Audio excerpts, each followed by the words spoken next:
C'est écrit dixième partie vraiment très très courte puisque il n'y a aucun texte sur les vacances, donc des textes de Claudia sur la vieillesse que je garde précieusement pour plus tard. Et qu'est-ce que je peux dire moi sur les vacances? Qu'est-ce que je peux vous raconter sur les vacances? Bah, il y avait les vacances chez les grands-parents, enfin les arrière-grands-parents, qui étaient des vacances magiques, hein, où je cherchais ma sœur dans les rosiers et mon petit frère dans les choux. Je ne les ai pas trouvés malheureusement. Et les vacances après, ça a été des vacances toujours en famille où on suit le papa, où on suit la maman. Donc mon père, moi je le suivais dans Lyon, dans une maison qu'il avait récupérée, qu'il reconstruisait. Et ma mère, je la suivais dans l'Ardèche parce que ma mère était une fanatique de l'Ardèche. Donc j'ai découvert de l'Ardèche, je devais avoir 13-14 ans et j'aimais bien.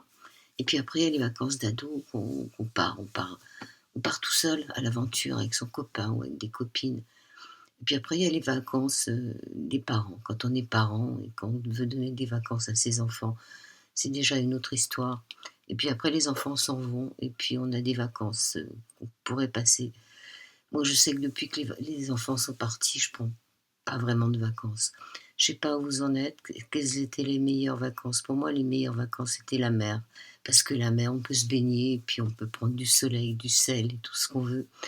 Les vacances à la montagne, on revient aussi, on est bronzé, on est tout noir.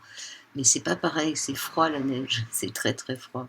Les vacances à l'étranger, c'est pas vraiment des vacances en général. On peut dire que c'est des fuites, enfin des fuites. C'est des dépaysements. Est-ce que c'est vraiment des vacances? On est crevé le soir quand on a visité tout un tas de trucs. On a un mal fou à se faire à la langue, etc. Mais est-ce que c'est des vacances? Vous n'avez pas voulu parler des vacances, je ne sais pas où vous êtes sûrement en vacances tous là, tels que vous êtes. Moi, les vacances, ça va être 2-3 jours comme ça, par-ci, par-là, mais jamais plus. Je me souviens aussi quand j'avais mes enfants, quand j'arrivais en vacances, 2 jours après, je tombais malade. C'est-à-dire que j'avais de la fièvre, il fallait que je dorme, enfin, je veux dire, je décompressais complètement, donc c'était pas vraiment des vacances aussi. Puis après, ça repartait. Des vacances, je ne sais pas. Vous n'avez pas voulu répondre, je vous dis sûrement que vous êtes tous en vacances. Je vais faire un truc vraiment très très très très court. Quelles étaient mes meilleures vacances? Bah, je crois que c'est quand même quand j'étais ado, quoi, et que j'avais la liberté d'aller dans les champs avec les copines, d'aller faire les folles, et de pisser de rire. Je me rappelle que j'ai pissé de rire une fois, tellement, je sais plus de quoi on riait, mais on riait comme des dingues. Voilà, c'était des vraies vacances quand on était tout jeune. Après, les vacances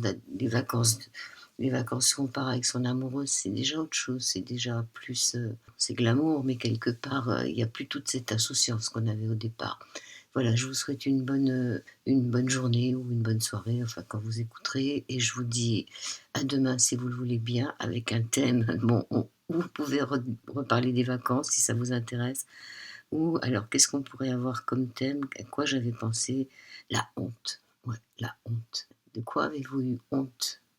Quand avez-vous eu honte? À quel moment vous avez rougi pour la première fois? Est-ce que vous vous en souvenez? D'ailleurs, moi, je me souviens que j'ai rougi une fois, tout le monde m'a dit: «Ah, tu toute rouge», et je sais même plus de quoi j'ai rougi. Mais c'est quoi la honte pour vous? Il y avait un très beau texte de Annie Ernaux, c'est ça? Sur la honte.